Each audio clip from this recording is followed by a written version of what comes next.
To edit an occurrence, open your event summary for your recurring event, then click Occurrences in the left-hand menu.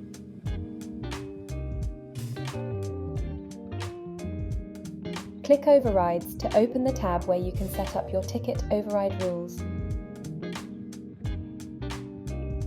Click the Add Override button.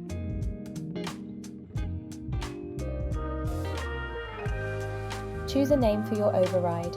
We'd recommend a descriptive name, like Holiday Pricing. You should see your existing ticket types in the pop-up. To change the price of a ticket, type your new price in the box in the Price column. You can also change the number of tickets available in the Quantity column. When you're done, click Save.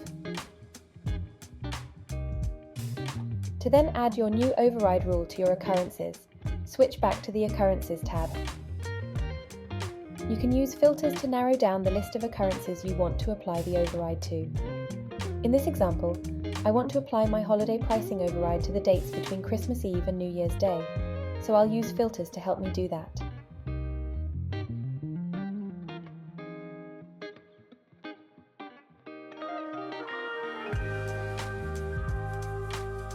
When you've got your list of events, select them all and then click Actions, then Set Override.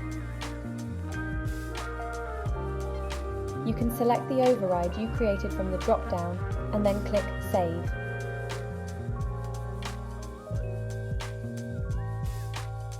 If you want to use your override for a new occurrence, you can click Add Repeating Occurrences or Add Single Occurrence. Add in your occurrence details, select the override from the drop-down menu and click Save.